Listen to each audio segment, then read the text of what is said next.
Para alguns autores, forma de governo e regime político são expressões sinônimas.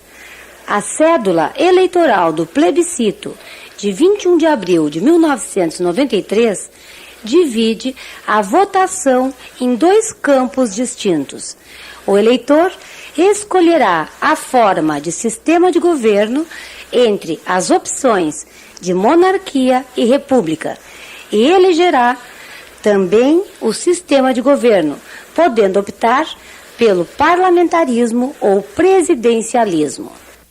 Como formas de governo, apresentam-se as clássicas três, instituídas por Aristóteles na Grécia clássica: a monarquia, a aristocracia e a democracia. A essas três formas, Aristóteles denominava formas puras de governo. A monarquia é o governo de um só, a aristocracia é o governo de alguns e a democracia é o governo de todos. A cada uma dessas formas puras de governo pode-se antepor uma forma impura correspondente, visto que o governo, sendo exercido por homens, e dado que os homens são imperfeitos, pode ser deturpado na pureza de suas funções. Assim, a monarquia deturpada gera a tirania. A deturpação da aristocracia faz surgir a oligarquia. A democracia deturpada dá origem à demagogia. Resumindo, as formas de governo são as seguintes: monarquia, governo de um só, que é a realeza. Aristocracia, governo de vários. Democracia, governo do povo, que é o político. Oligarquia, corrupção da aristocracia. E demagogia, que é a corrupção da democracia. Em 1531, Maquiavel, nos discursos sobre a primeira década de Tito Livio, desenvolve uma teoria procurando comprovar que os governos se desenvolvem em ciclos. O ponto de partida é um estado anárquico. Logo a seguir, os homens escolhem o mais robusto e valente de seus membros e o elegem como chefe. Depois, se procura escolher o mais justo e sensato. A monarquia eletiva se torna hereditária, passando o governo de pai para filho. Os herdeiros se degeneram e surge a tirania. Os mais ricos se revoltam e se apoderam do governo, surgindo a aristocracia. Os descendentes do governo aristocrata passam a governar em proveito próprio, surgindo a oligarquia.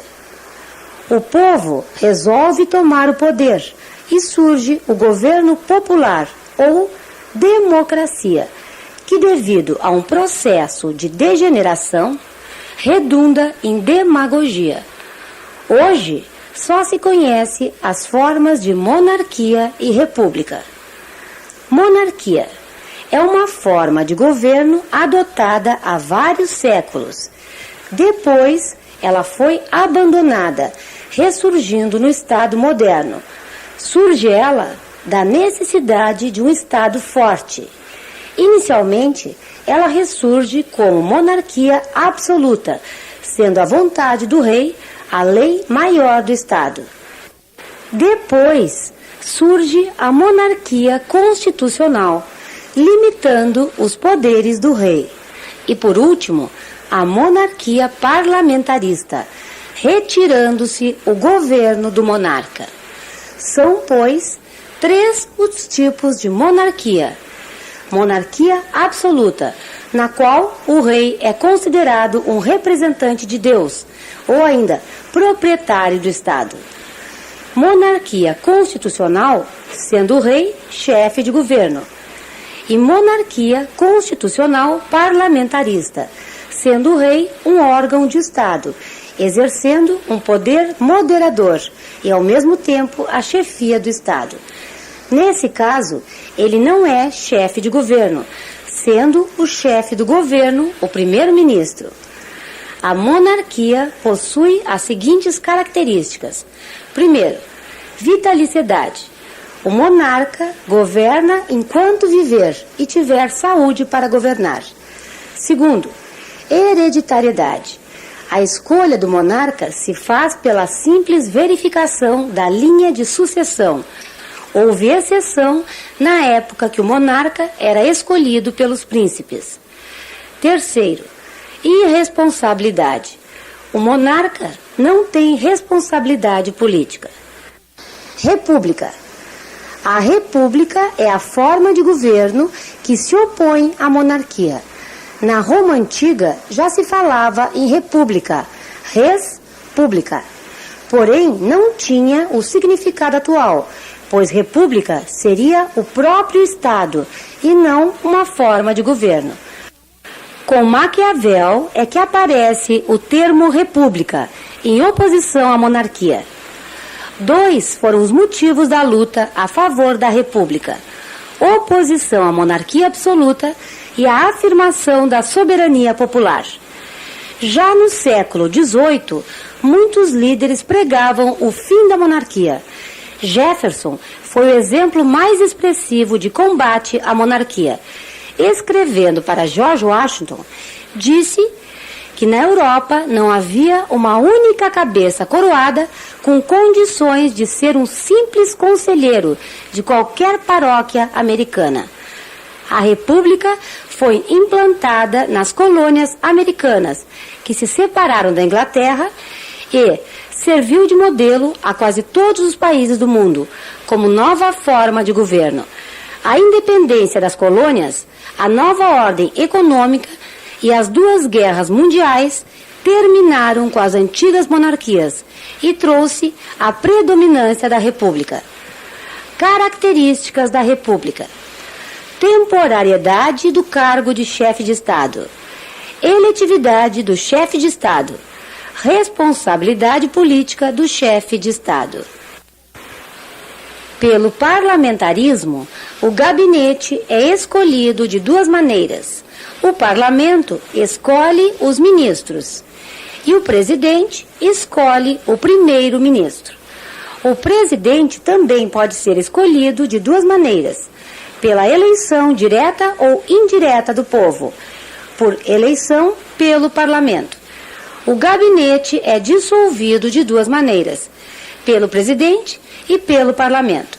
Geralmente, o gabinete é dissolvido pelo parlamento, podendo os ministros recorrerem ao presidente, que, desautorizando a decisão do parlamento, deve dissolvê-lo e convocar nova eleição.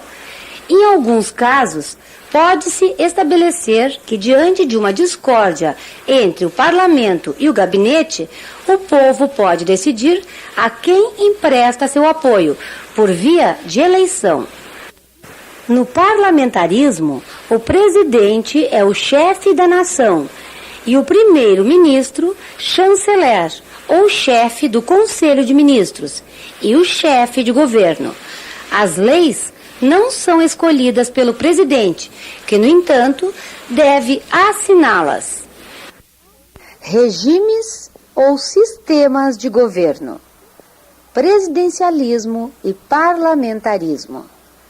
A própria Constituição Federal, em seu artigo 2º, ato das disposições constitucionais transitórias, diz: no dia 7 de setembro de 1993, o eleitorado definirá, através de plebiscito, a forma, república ou monarquia constitucional e o sistema de governo, parlamentarismo ou presidencialismo, que devem vigorar no país. No Brasil, através do dito plebiscito, foi adotada como forma a república e como sistema de governo o presidencialismo. O presidencialismo se caracteriza, em primeiro lugar, por ser um regime de separação de poderes, ou seja, a sua base está a lição de Montesquieu, que distingue 3 funções no Estado e as atribui a órgãos independentes, que as exercem com exclusividade relativa. Caracteriza-se, em segundo lugar, por conferir a chefia do Estado e a do governo, do Executivo, a um órgão unipessoal, a Presidência da República.